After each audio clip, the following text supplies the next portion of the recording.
those in. There's no headphones. Okay.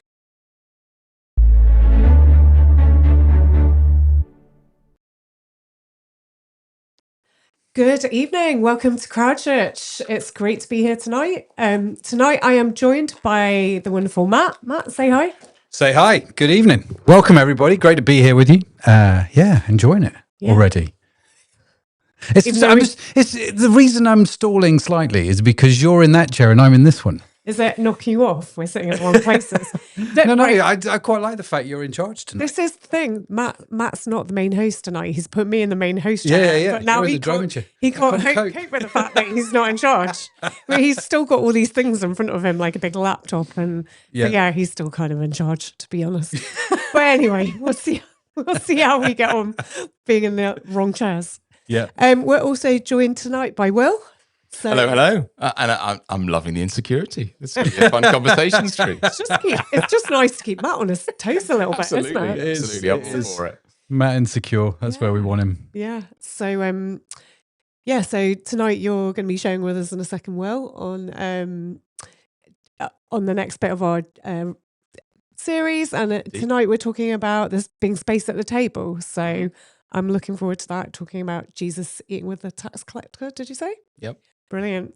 And I can't really tell you much else because before we went on air, we were too busy talking about sports. You know, it's a sporting week. It's the World Cup and it's Wimbledon. So it is. We've just been talking about all our sports watching. So if there's any sports fans out there, tell us what you've been watching. So, Anna, where do you sit on the whole closing schools so that kids can stay up and watch the footy debate? Is that a thing? It's not happening it's not happening in our school. I'm absolutely astonished by it, to be honest. Yeah, we're calling for a bank holiday. I mean, I would love that if they were also closing work for parents, but I haven't heard anything about that. So there's two chances of that. Keen on that. Yeah. No, my son won't be staying up till 1 a.m. to watch England play tonight, and neither will I. So. Yeah. Anyway, on from football. Well, I think we should just hand over to you. Are you not going to say hi to people in the comments? Oh. This is why Matt should just be in charge, because he's never happy with how anyone else hosts. Matt, sorry, Anna. Matt, sorry. do you just want to say it? No. Say it to you. No, the camera's on you now. Oh, is it? Okay. Marco's in the comment. Hey, Marco. We've got Roz, Catherine. At least say again. I can't see the comments, hence why it's easier for you to do it. Yeah. Anyway. Good evening to everyone in the comments. If you're in the comments, or if you're on YouTube now live, do say hello. Always good to hear from you. And as Will goes through his talk, any questions, thoughts, ideas that you have, comments, stories you want to share, put them in the comments because we love to get to those in Conversation Street after the talk. So anyway, that's it. I'm sorry I interrupted. No, it's good. It's good. Someone has to do this properly. It's good to have a professional in the room, Matt. It's good to have a professional. Right, I think we need to. If I'm the professional, help us, please, Lord, help. Okay.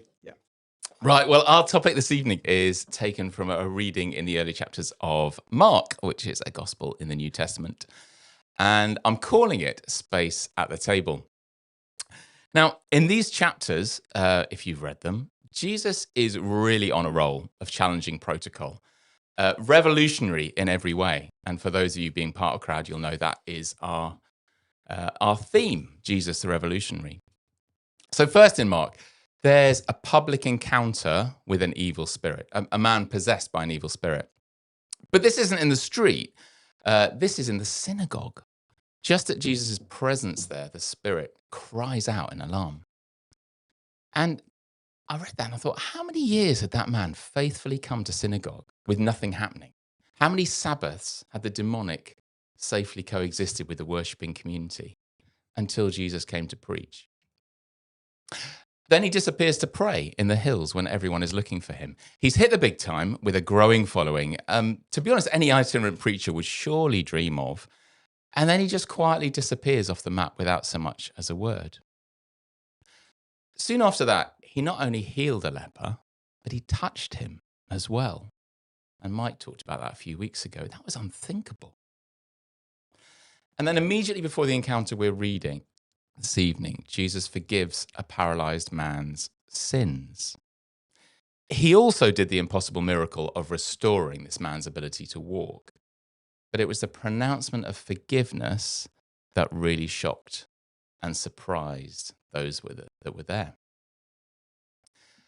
So in these early chapters of Mark, Jesus has thrown a grenade into what everyone expects of a rabbi teacher. He's upending hundreds of years of religious tradition. He's challenging everything the priests, the vicars, the bishops of the day thought to be true. Culturally, he just will not stay in his lane. So it's really no wonder that he started to get pushback, and we see that then throughout the rest of the gospel, this kind of enmity between the religious leaders and Jesus. But the way Mark writes it, these stories all happened in the first 60 or so verses of his gospel. It's only the introduction. But today's account, the calling of Levi, the tax collector, and he's also known as Matthew, who wrote his own gospel. So I'm just going to read, and if you've got a Bible and you want to follow along, do. It's Mark chapter 2, verse 13 to 17. Mark chapter 2, verse 13 to 17. Dan might put it in the chat if he's really on the ball. Oh, okay. Go on then, Matt. So, once again, Jesus went out beside the lake. A large crowd came to him, and he began to teach them. As he walked along, he saw Levi, son of Alphaeus, sitting at the tax collector's booth.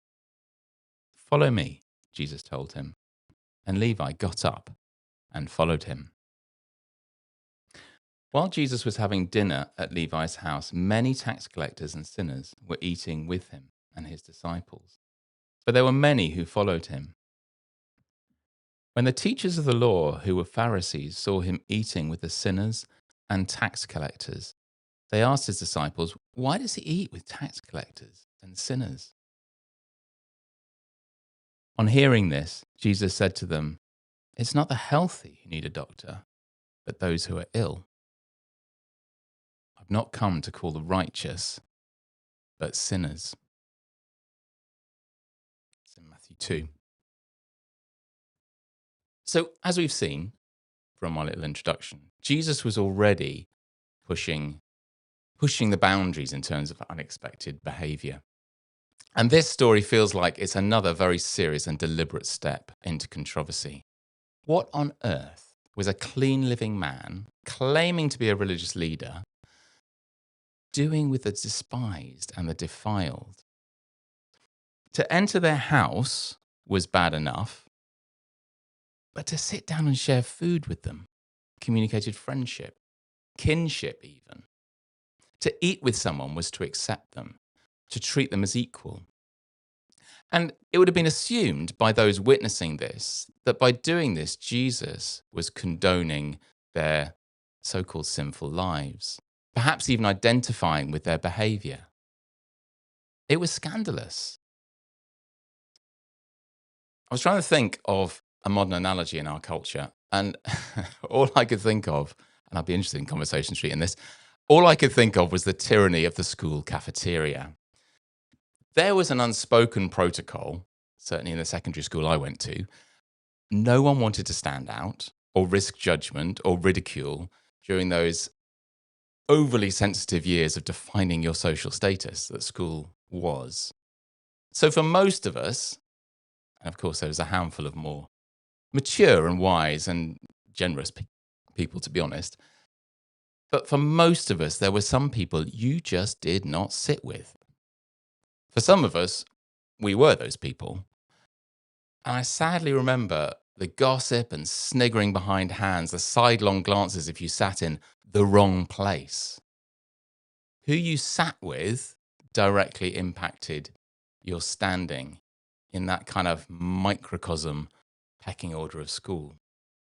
Now, days long gone, thank goodness. But this story is a little bit like that. It's that same kind of public scrutiny of like, who is he sitting with? Perhaps a better example, though, is the story of an Indian woman called Pandita Ramabai.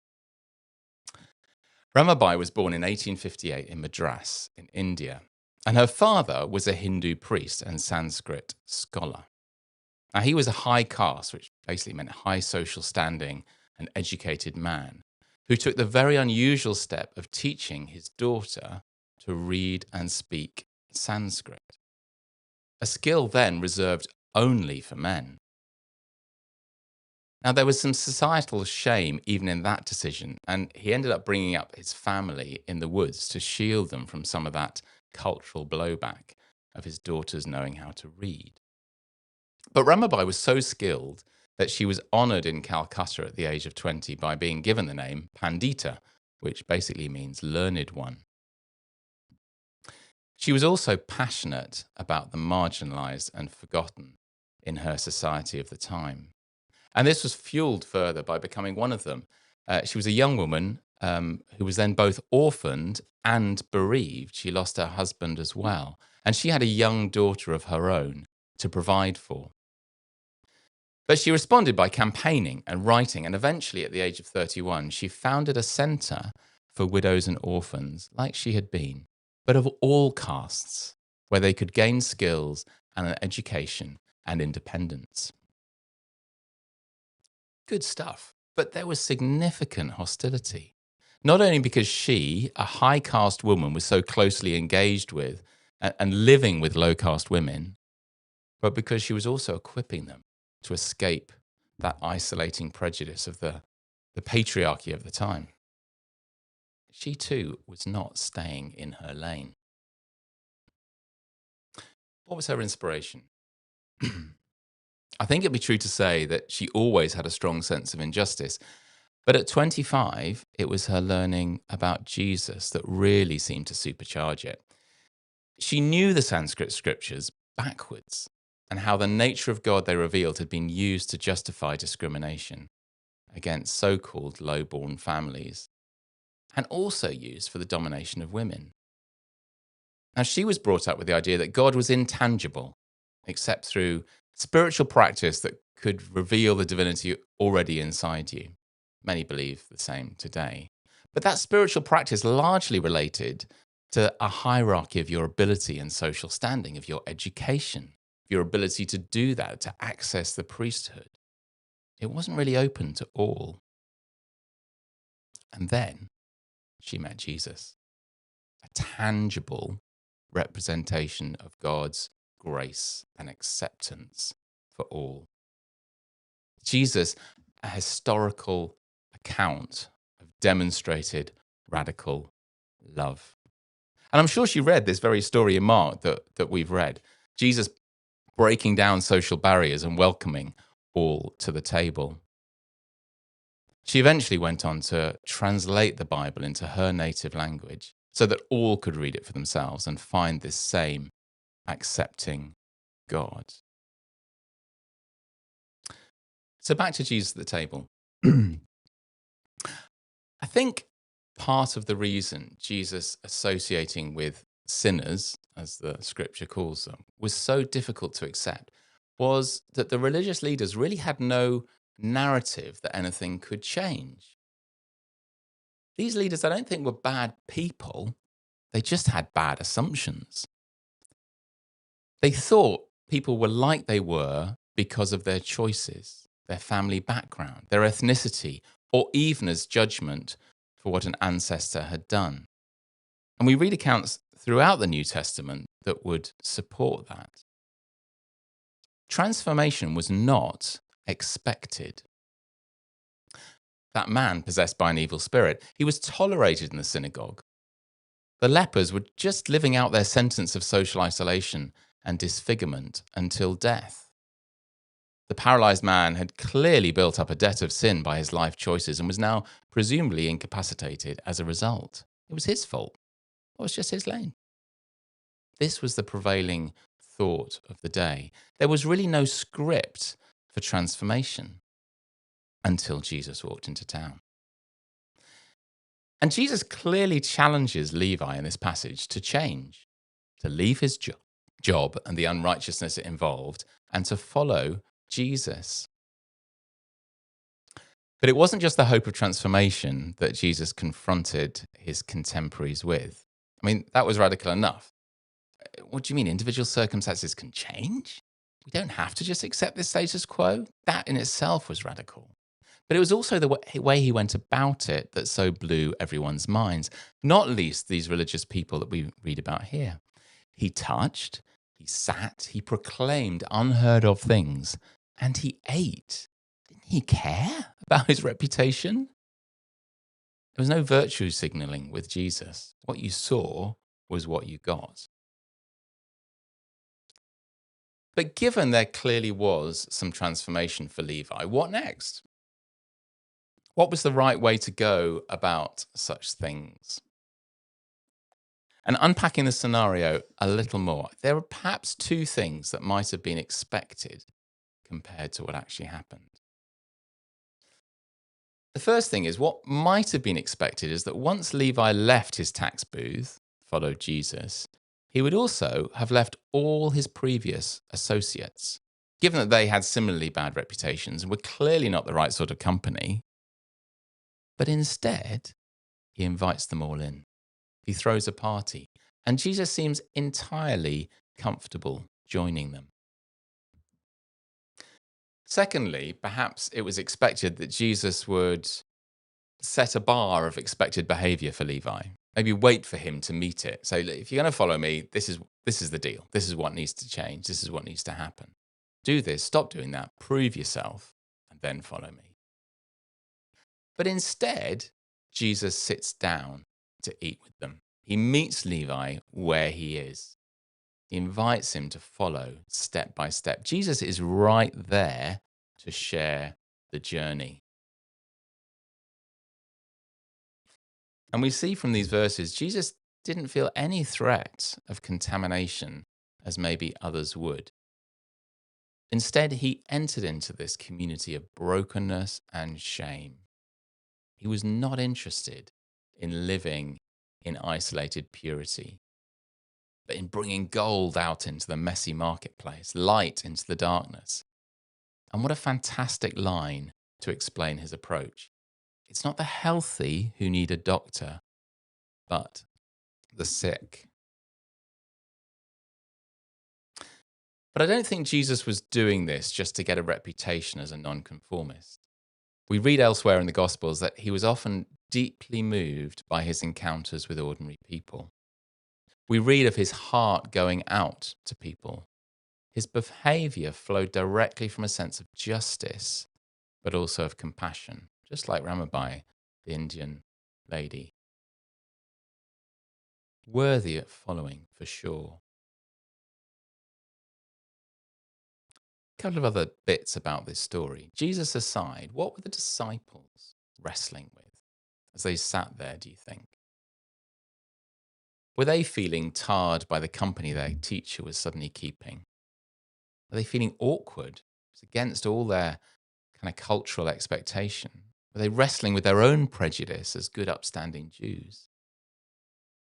Or were they actually more at home here, keeping it real rather than in the synagogue with all its outward show and expectation of behavior? And what about Levi's friends?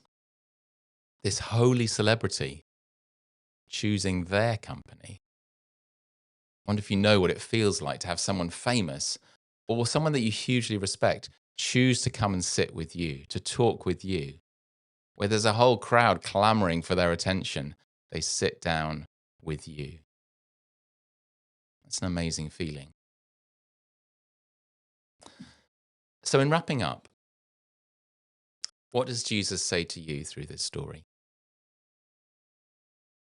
Are you a shocked, righteous one? Are you an awkward companion? Or are you a grateful sinner? What does this story reveal about your own motivations or perspectives and assumptions?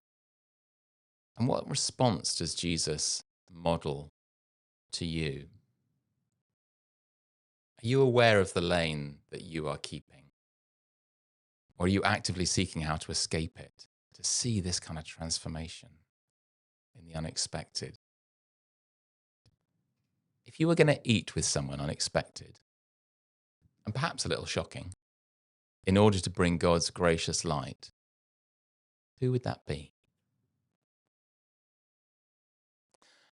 And a final thought, don't allow your expectations of Jesus to get in the way of really seeing him. These religious leaders had an expectation of how Jesus should behave. And we have all sorts of barriers. How we expect God to, well, treat those who are sinful or even evil. How God deals with suffering. There's all sorts of things that we expect of God that may block our view really of who Jesus is and what he's doing. So don't let that get in the way as well. Anyway, there's a few questions for our conversation. So as Matt said, please do chip in the chat with other questions. And back to you, Anna. Wonderful. Thanks, Will. That was so good. Just such a lot of content in there that we can have a chat about and start to unpack. Just what a great final question that you finished on around, what are our expectations of Jesus like? Like, how do we expect him to be? Because often I think my own views, I was just reflecting as you were talking, and often think my own expectations of what Jesus is like or what he should do or how he should behave is way too small. I think so many of us, whether we've been Christians for a long time, like some of us around this table, or maybe we're just new to faith or just very at the beginning of exploring what Christianity is all about, I think we can all be guilty of thinking too small and expecting too little of Jesus. And so I love this passage because it blows it out of the water, doesn't it? The religious expectations of the way a lead, Jesus should behave as a Jewish leader, as a, it just blows out the cultural expectations of who you should and shouldn't hang out with and how you should behave and what's proper. And we still have those cultural, they're different today. We don't live 2,000 years ago in the Middle East, but we do still have those kind of so many different cultural expectations and lines. You talked about like drawing lines, and we all have our own cultural boundaries and lines and places we will go and won't go, and people we do like and don't like, and in and out. And it's different today, isn't it, in our culture? But we judge, we have expectations of what people will be like. It's challenging, and Jesus just blows it all out of the water and is like, I come for the people that are broken and don't look like religious people should. And I love it. What did you think, Matt? Yes, I always love listening to Will talk. It's just, you're so calming in your voice. Yeah. And he speaks about half the speed of me and you, Matt. He does, doesn't he? Have you noticed that? And it's like, and it's very calm. Yeah. And very, we're going to talk about Jesus now. It's not just that. It's also good content as well. It is. It's really good. And the way you deliver it's great. I only wish I could do it as well as you, Will. But I love this idea that you mentioned. The thing that stood out was this idea that Jesus came for the sick. It's not those that are well that need the doctor. It's the sick. It's a well-known saying, isn't it, of Jesus? But actually, whilst it's well known, it's also quite profound, because we often think that Jesus tries to ignore the sick, especially if they're a Democrat or if they're a Republican. Do you know what I mean? Or if they're Tory or if they're Labour or whatever. Jesus is going to ignore those over there. Whereas Jesus is like, no, I came for the sick. And I quite like that. I quite like, I often joke that I am in fact God's favourite, as you all know. And whilst there may be an element of truth to this, there is also the truth that actually God is for everybody, isn't he? And he came for everybody. And I suppose the thing that we never really talk about is everyone's sick, right? So when Jesus said, I came for the sick and not the righteous, well, that's everyone, which I think is quite fascinating, isn't it? And it's, I wonder which, going back to your question, which camp do you put yourself in? It's like, well, do I think I'm okay? Do I think I'm a bit sick? Do I think I'm totally fine? Yeah. And it's quite a sobering question, I think, in many ways. Yeah, it's interesting, isn't it? Because, you're right, everyone's sick. And, you kind of think about that story, and the religious leaders, you know, the people that thought they really had it together at the time, Yeah. they'd missed the point as far as Jesus was concerned. They were so wrapped up in their own religiosity. And then equally, those that were like sinners and, you know, broken, they'd also missed it. But also the disciples were still learning as well. Like they were trying, just like we all try. Do you know what I mean? But they were getting it wrong lots. So you're right. There's this whole spectrum, and Jesus. Well, it also deals with this fact that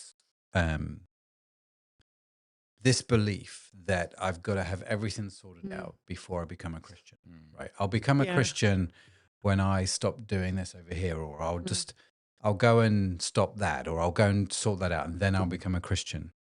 And those verses, I think, put that whole concept or that idea aside, and it says actually that's not what you need to do. Do you know what I mean? It's like no, now's good. Yeah. Don't try and figure it out before you become a Christian. That's the whole point. Matt, I'm going to help you figure it out, right? So that I again, just from these verses, you can learn so much, can't you? Just that. No, and I don't think I'd noticed that from this until I was rereading it and thinking about doing this talk. That the fact that Jesus doesn't, like Levi doesn't say, "Oh yeah, come to my house. Yeah, I'm going to invite some friends," and Jesus doesn't go, "Oh no, we don't do that anymore. No, you stick with us. Come for dinner with us. We'll do our thing. That's not a good crowd. You need to stop seeing those people." Yeah. Jesus was like, "Yeah, cool." Yeah. And there's something so. The way he does it, I just absolutely love. There's nothing performative. There's nothing grandstanding. He's just quietly throws a grenade. He just blows it all apart just by his kind of activity, and it's almost everyone's response to him. You know, he's not creating that response. Just gently by his activity, people are like, "Oh no!" It's just blown apart. Yeah. I just love that gentle way that he does it. And it's almost people are asking and answering their own questions and kind of responding to the way he does it. Yeah. It's kind of quite often see Jesus do this in scripture though, don't you? Where it's kind of gentle and he just says something that cuts through to the bone and gets the truth and the heart of the matter for everyone listening. It's like I was thinking when you were talking, you know, about the woman where he's like, you know, they're also about the woman who was caught in adultery. And they were like, everyone was wanting to like throw stones at her, and, you know, and he's like, whoever hasn't sinned, throw the first stone. And, you know, he sort of draws that line. And it's a similar moment, but it's a different situation. And I think Jesus so often does that where he just like you say, he just blows open the whole issue and exposes the heart condition of everybody who's listening, everyone in the room. And it's like, oh no, we've all got stuff to learn here. And different people will have different responses depending where their heart is. But Jesus just, like you say, it's kind of like this gentle prompt, but then it's this like huge grenade that blows open the issue. And you're like, oh yeah, my heart's wrong as well. And I think at heart, we probably all, and you hear this from people who are like kind of interested in Jesus, but maybe think, oh, I need to get to a particular point before following Jesus. I think we all like to be told what to do a little bit. People are kind of looking for those guardrails in any kind of religion or behavior or whatever. And Jesus doesn't do much of that. He's this situation where everyone just goes away scratching their head and going, oh. And it really lands and really kind of causes that reflection and that questioning of self. Yeah. You know, you see it all the time in Jesus telling parables. It's like those stories that force you to kind of reflect and try and work it out, what he's getting at. And I think that's still the way Jesus often responds to us now. It's like, no. What do you think is the reason then? Because you say like Jesus doesn't really do a lot of that kind of like boundary setting and his A, B, C, D, E, you need to follow these prescriptive rules in order to be right with me. Like there aren't a lot of those kind of rules in Christianity. And yet a lot of people do come to Christianity, don't they, thinking there's a huge list of rules that I have to follow. And as Matt said, I have to get my life right and do certain things in order to be okay with the God. very reason the Pharisees were struggling so much with Jesus here is because they kind of had that revelation of God through the law, through what we call the Old Testament, through those kind of stories of God's response to his people. And they were like, well, yeah, it's all a little bit open to interpretation. Let's think about how to apply this. And so out came this kind of, I don't know, 671 additional laws in Judaism, something like that, about how to live. And that was an attempt to interpret what they felt God was saying. And I think the church has done exactly the same. It's like, okay, here's the teaching of Jesus.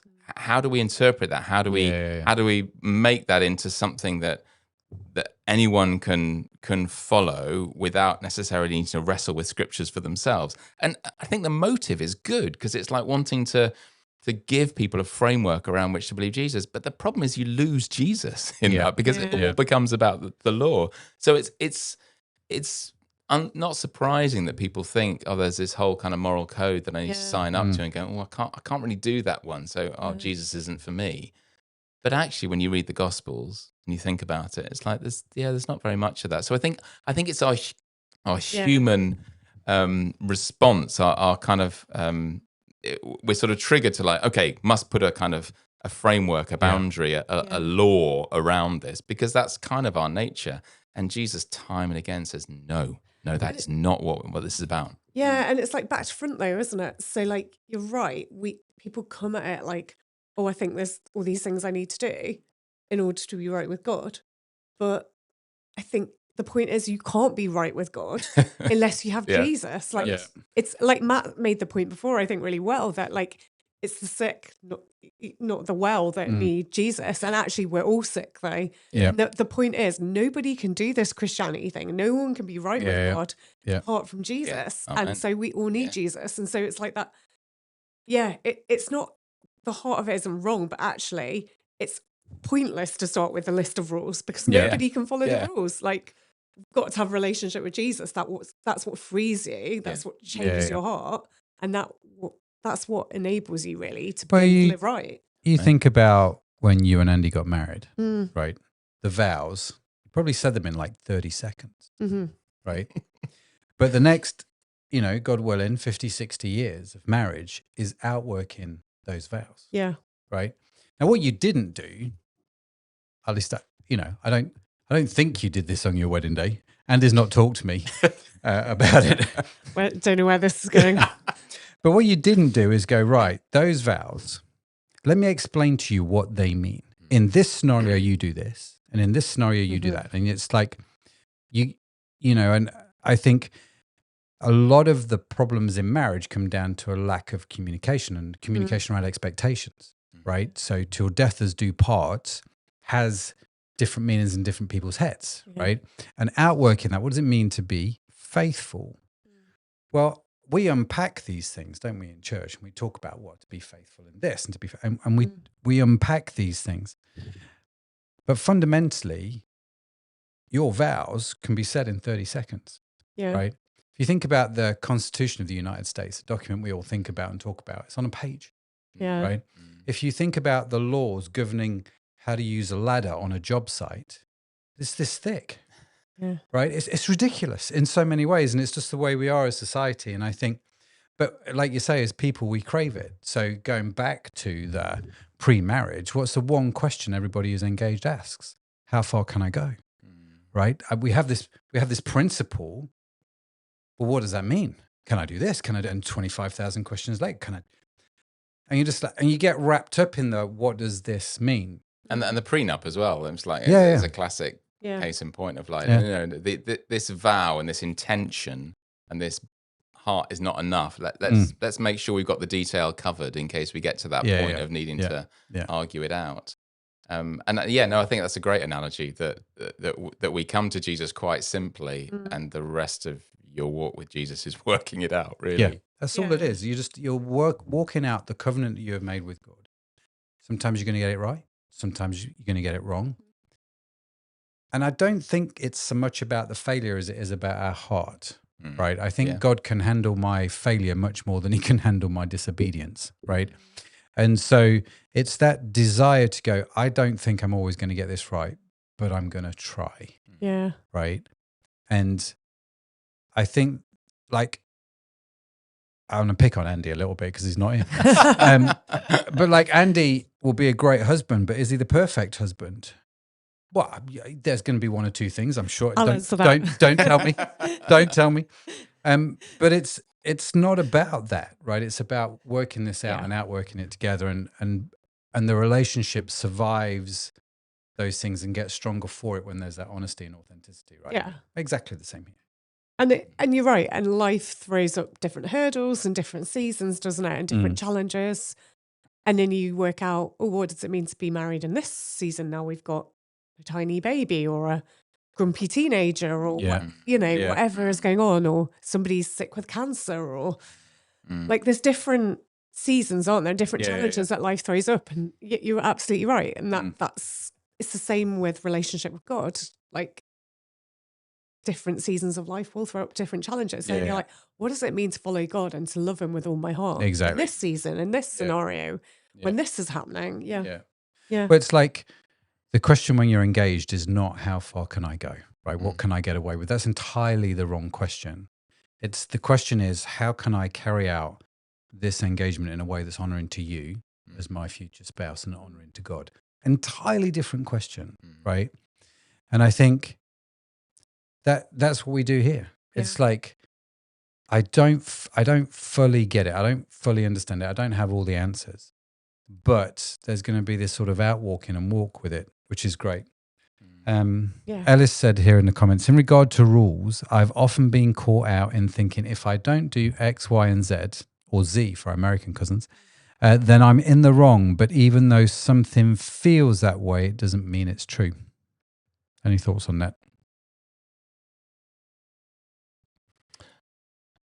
I don't know whether I fully get what you're saying there, Ellis, but I think we can come with it's a little bit about our expectations of God, actually, and our expectations of Jesus. And we can come with all sorts of things that we think, if we are to be a follower of Christ, this must be real. And we forget to ask God, and we forget to kind of look at Scripture and say, actually, I want to test that out. I think the Holy Spirit does work in us, and I think we see that in Matthew here in Levi. Yeah, that there is that what's called a conviction of what's not right. I think Levi knew that his life wasn't glorifying God, and he didn't really want to be cheating his own people of the taxes and all the rest. Yeah. So there was that kind of, that don't get us wrong, that there is a change when you meet with Jesus. He deeply challenges the things you do. Yeah. So sometimes that's from God, but if it's a kind of a prerequisite of knowing Jesus, that's very often our own thought and our own kind of this religiosity slightly really coming in, and he's justifying myself. Yeah. So therefore, this must be true. So I think it can be both, but again, it's a little bit the heart, the motivation as to. It's all about the framing of the question, because it's like if I don't do X, Y, and Z, then I'm going to struggle with my faith, and I don't think it's about that. But if you have a strong faith, you will want to do X, Y, and Z. Yeah. Right, because your heart is to live a life that is pleasing to God. Yeah. Right. You read the New Testament, uses that phrase so many times, to live a life that is pleasing to Him. You can't do that and flagrantly disregard, all the things that the Holy Spirit would convict you about. You just can't do it. Yeah. Just like I have to live within the confounds of the covenant that I've made to Sharon, in the same way, I have to live that way in my relationship with God. It's not a burden. It's actually quite freeing in many ways. Yeah. But the heart is that, and this is where I think Jesus struggled with the Pharisees, because their heart was like, we've got to do these laws exactly like this. And in some respects, what that meant was we could get away with this over here, right? And it's not about what you can get away with, and it's not about what you have to do. It's this sort of balance of grace and faith that you kind of. The other thing I was really struck with in this, though, was that motivation, Jesus' motivation of compassion. We see it all through the stories of Jesus in the Gospels, and that motivation is absolutely key as well. That he had this love, and as I was thinking about who am I in this story, I'm this incredibly awkward sort of disciple sat down with him at this table. That everything in me is going, I shouldn't be here. This is trashing my reputation. I am that person. I'm like deeply challenged by where Jesus might lead me to be. Yeah. Because of my upbringing and I don't know, all the rest, and this kind of moral code I've sort of written over my life and stuff. And you know, very often we're not moved by compassion, and that's the problem. But Jesus really, really is. He really has a heart that he calls us to engage with as we grow as Christians. Alicia says here, because, and this is an interesting one, I think, because this brings around to an interesting point. Because my father was so ill during my teens, I remember craving some influence over the situation. Mm-hmm. How many of us have been in this situation where we're like, God, we need you to do something, right? And so then you fall into a trap of, I have to act a certain way. I have to become a good Christian person, right? So I have to pray more, read my Bible more. I can't swear. I can't, you know, whatever is on your list of things that in your head makes you think like you're the, you know, a better Christian. Try and get some extra brownie points. Yeah. I've done that totally. Like, so what she says is she fell into this trap in the hopes that God would show mercy. Yeah. All that ended up doing, though, was making me feel afraid of and distant from God. And then I had to work my way back to the innocent closeness I'd felt in my childhood. Gosh. Yeah. Wow. Yeah, it's really powerful. Thanks, Lucia. That's great. Yeah.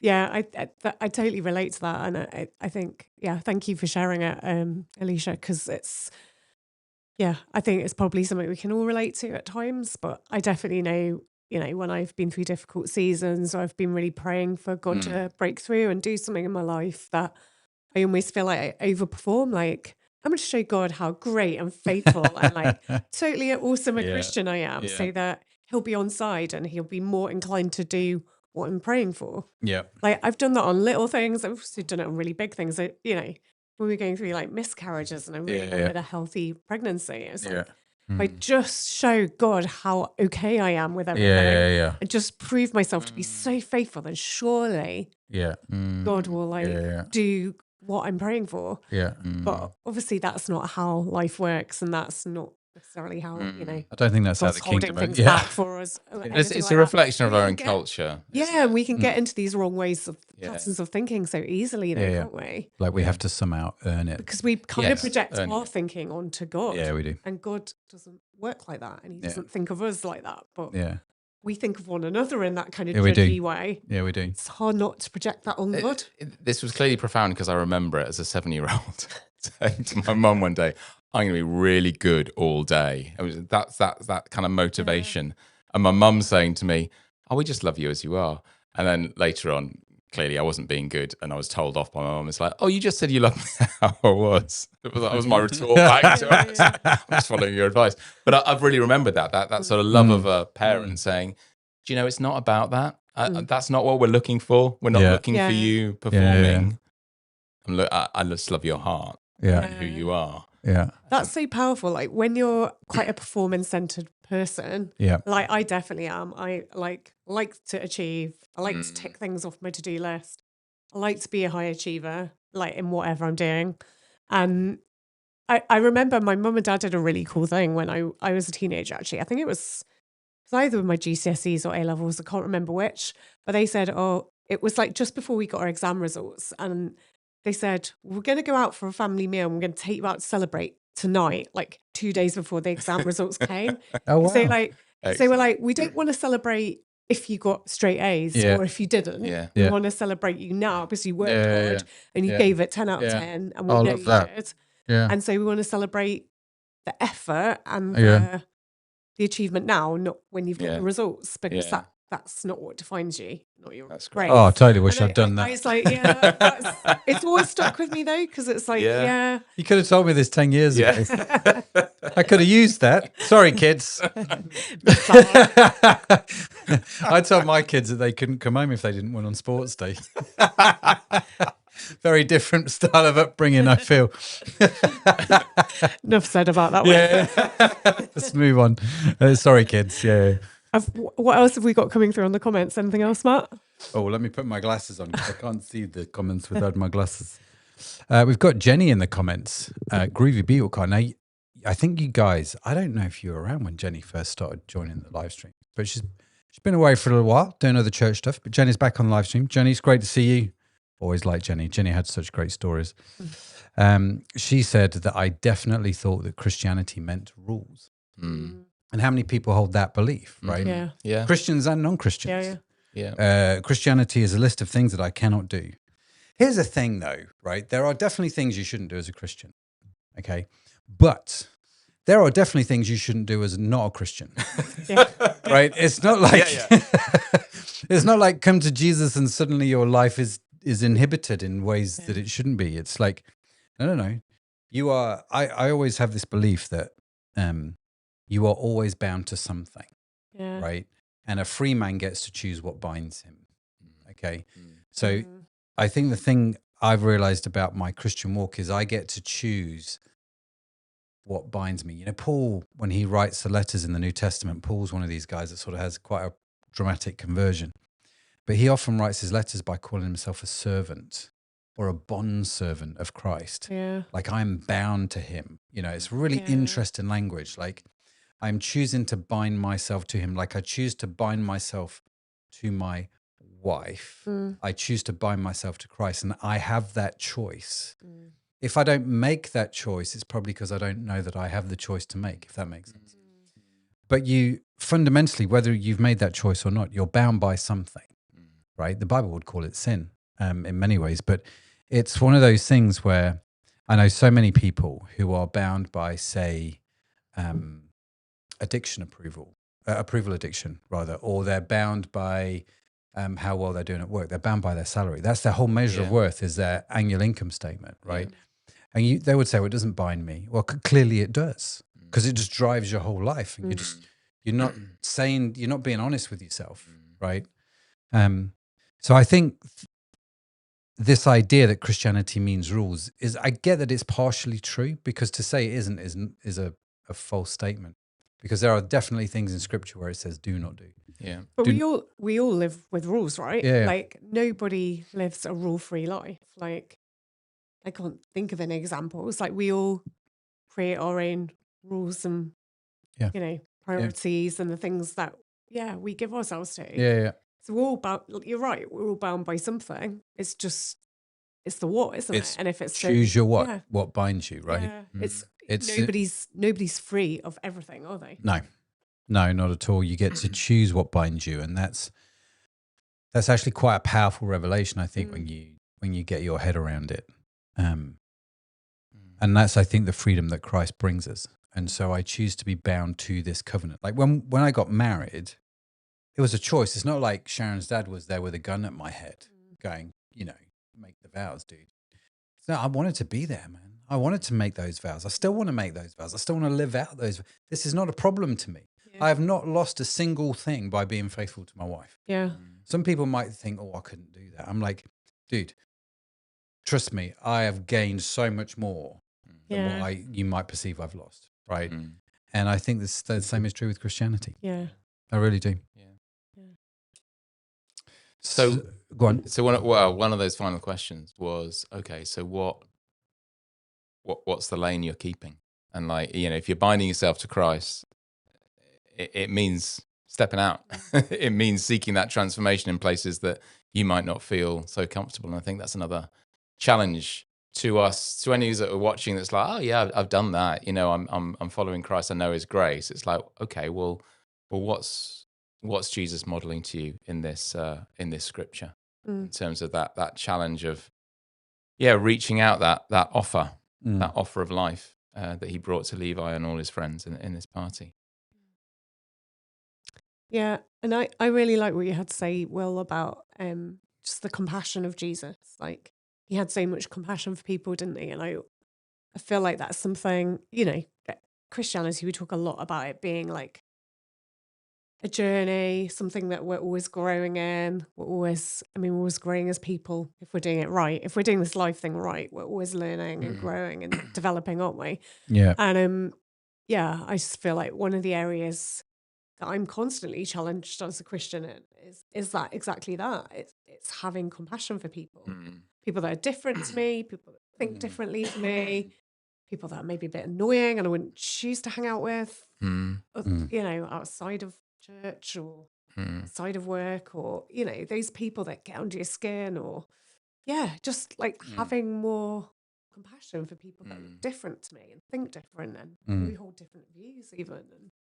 And we don't live in an especially compassionate age, do we? No. It strikes me like we're very No. polarized as a culture right now. Yeah, we are. Yeah. You're all this or you're all that. And you talked about the right and left. And, you know, there can be a religious right and left as well in a sense, can't there? And, but in so many areas of life, we're so polarized. Like, I'm this kind of person or I'm that kind of person. And do you think that whole reputational thing? I mean, you know, the school cafeteria is maybe a poor example. That's the only one I could think of. But do you think that same reputational risk of association? I mean, maybe it's much more online and who you're following, who you're commenting on, or whatever. Which I know politically, you know, dig through some aspiring politicians' past, and it's like, oh, you used to follow this guy, and it's like, but do you think that kind of whole reputational thing exists now? Is it less? What's the? I guess so, but I guess so. But I feel for me like and I get what you're saying about the, you know, school canteen and everything. But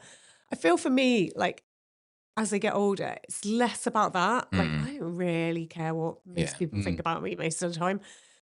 I guess for me, it's more of a heart thing. It's like, do I want to give this person time? Do I want to love them? Do I want to take the time and the effort that it's going to cost? It's costly, isn't it, to love someone who's not easy to love or doesn't look the same as you or think the same as you. It's harder. It's easy to be friends. Like most of us are friends with people that are a bit like us and in some things. Well, there's implications, isn't there? To be around. You love somebody. There's implications that are going to be potentially very inconvenient in your life of really loving somebody and really kind of putting yourself out for people. But I feel like sometimes it's that thing of like when you spend time with Jesus, it's like he exposes the kind of, they say he exposes the heart, and it's like, but the thing that I love about what you see about Jesus in the Gospels is he kind of, the way he looks at people, he kind of sees beneath the surface. And I think as people, we don't always do that. We don't understand.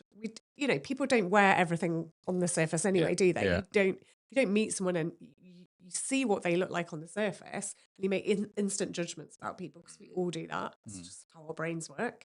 You take in the information about what they're saying, what you're seeing, but that's only the surface level. And actually, there's a whole load of life experiences, good and bad, that have shaped who someone is and how they think and what they feel. And like the thing I see about Jesus is he's able to look past the surface and he sees right to the heart of a person. And he's like, he's got compassion because he knows who they really are and he loves them like at their core. And I think so often we don't take the time to really get to know someone. And I think that for me is a challenge. It's like, are you just going to look at someone and judge them in the first 2 minutes based on your initial perception? Or are you really going to take the time to sit with someone, to listen to their story, to hear where they're coming from, to understand what shaped them? Maybe even when they've got awful views that you disagree with. Or, you know, in some ways, you know, people can be quite hateful, can't they? Especially online. But it's like, what is behind that and what has shaped that person? And it's just trying to suspend judgment. And and I don't find that easy. I'm not saying I do, but I feel like Jesus really challenges me to get better at listening and kind of trying to see to the heart of someone and why they are the way they are, rather than just like, well, they're not very nice or they're not. But they are fundamentally a child of God. Right? And they're made in the image of God. And this idea of getting down to the story is so powerful because you can, having been in the room with people and had all kinds of conversations about all kinds of topics, you can take anything that's a hot potato, right? Any single topic that's a hot potato. So let's take abortion, right? You take that as a topic. I'm going to have a viewpoint on this. You may have a different one. But we need to have the ability to have a conversation around those viewpoints, right? So that's your surface level. So it's like, well, what do you believe? So then we get into what you believe. But the conversation doesn't happen until I actually get down to what I call level 3, which is where I go, so what's the story here, right? Because more often than not, there is a story which goes alongside that belief. It's the why do you believe what you believe? What shape that? And actually by me disregarding your beliefs, I'm disregarding your story. And that is so powerful. Yeah. Right? Yeah, it's really true. And what Jesus does is he gets into the story. He doesn't excuse it. This is an interesting thing. You talked about the woman who was caught in adultery. Doesn't excuse the behavior, but he gets to the story, right? And I think we have to get past political beliefs. We have to get past religious beliefs. We have to get past moral ideologies, because the more we perceive something like abortion as a moral issue, the less we're willing to talk to people about it. Do you see what I mean? It's like, no, this is black and white. This is moral. And so if you hold a contrary opinion, I start to see you as the enemy rather than seeing you through the eyes of Jesus, which is, there's a story here. Now, I don't have to believe what you believe because I have a moral conviction, but I have an obligation in many ways to try and understand your story.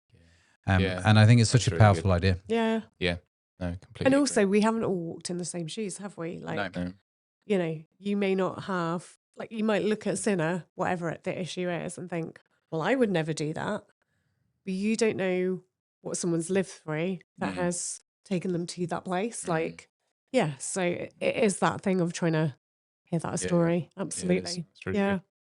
So just to finish off, Alicia's put in the comments, thinking about the concept of the yoke of Jesus. A yoke is still a bind. So a yoke is something that you would put on cattle.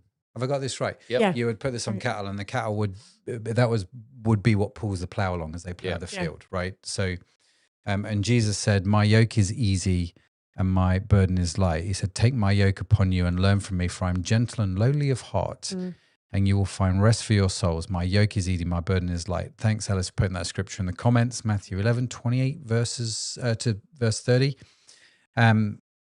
So yes, we choose to wear this yoke, but Jesus says, "My yoke is easy and my burden is light."